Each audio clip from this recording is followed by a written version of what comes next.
The revelation that the offshore gas rig in Landman Season 2 had already blown out before the hurricane hits changes everything about how the disaster should be understood, both narratively and morally.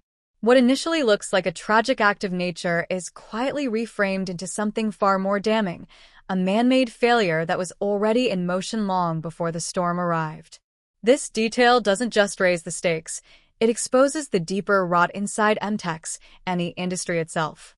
At first glance, hurricanes are the perfect narrative shield. They're unpredictable, uncontrollable, and devastating. Blaming a catastrophe on weather allows companies to deflect responsibility, frame losses as unavoidable, and avoid deeper scrutiny. Landman knows this, and that's exactly why the show makes it clear the rig was compromised before the hurricane ever showed up. Nature didn't cause the disaster. It merely finished the job. A blowout before the storm points directly to systemic failure. Blowouts don't happen randomly. They're the result of pressure mismanagement, faulty equipment, ignored warning signs, or rushed operations. In other words, they're almost always tied to human decision-making. By establishing that the rig was already in trouble, the show forces viewers to look past the hurricane and focus on what really went wrong.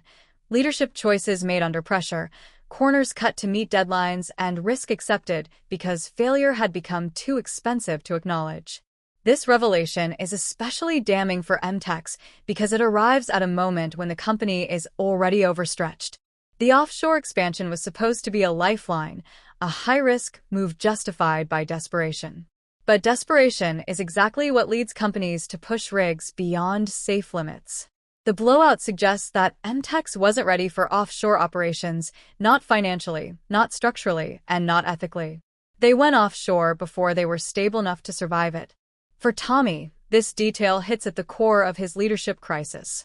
His insistence on juggling both president and landman roles means critical oversight gaps are inevitable. Offshore rigs demand relentless attention to detail, and the blowout suggests something was missed, ignored, or deprioritized. Even if Tommy didn't directly cause the failure, the responsibility still lands on him. Leadership in this industry doesn't just mean making deals, it means owning the consequences when systems fail.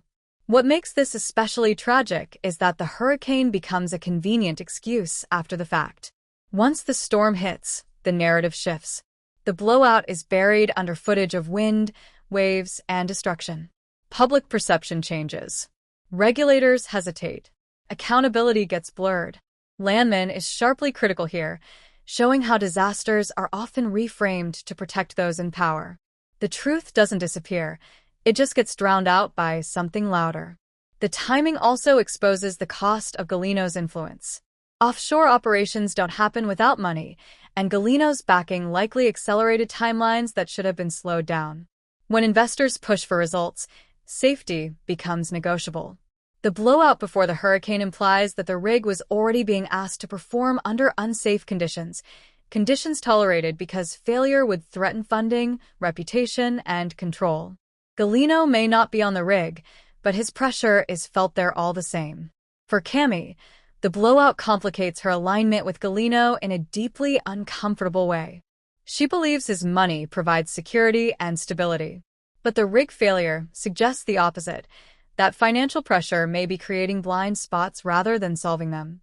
If the blowout traces back to rushed decisions or ignored risks, then Cami's choice isn't just a strategic gamble. It's part of the chain that led to disaster. The human cost is where this storyline truly lands. Offshore crews are completely dependent on decisions made far away. They trust that leadership won't gamble with their lives. A blowout before a hurricane means those workers were already in danger before the storm ever arrived. The hurricane didn't create the risk, it exposed it. That distinction matters, because it strips away the illusion that this was unavoidable. This is where Landman introduces one of its darkest themes, inevitability through negligence. Once systems start bending under pressure, disasters don't require a single catastrophic choice. They happen through accumulation, one ignored report, one delayed shutdown, one "we'll deal with it later" decision. The blowout before the hurricane tells us the point of no return had already been crossed. Narratively, This twist also reframes the Offshore storyline as a moral reckoning rather than a plot device. The question is no longer whether MTEX can survive financially. It's whether it deserves to. The rig failure suggests the company crossed ethical lines to stay afloat, and now those choices are coming due. Survival at any cost has a cost of its own. The hurricane's arrival doesn't absolve anyone. It condemns them. It transforms a preventable failure into a catastrophic one, but the origin remains human. That's the uncomfortable truth Landman is pushing viewers to confront. Nature may be violent, but it's predictable compared to corporate desperation. This detail also sets up long-term consequences. Blowouts don't just disappear after storms. Investigations follow. Whistleblowers emerge. Stories leak. Even if MTEX survives the immediate fallout, the truth has a way of resurfacing. And when it does, the hurricane defense won't hold forever. Ultimately, the fact that the offshore gas rig blew out before the hurricane is the show's quiet indictment of the entire operation. It tells us this wasn't bad luck, it was bad leadership compounded by pressure and denial. The storm didn't cause the disaster. It just revealed how fragile everything already was. In Landman Season 2, the ocean doesn't destroy MTEX. MTEX does that to itself. The hurricane just makes it impossible to look away.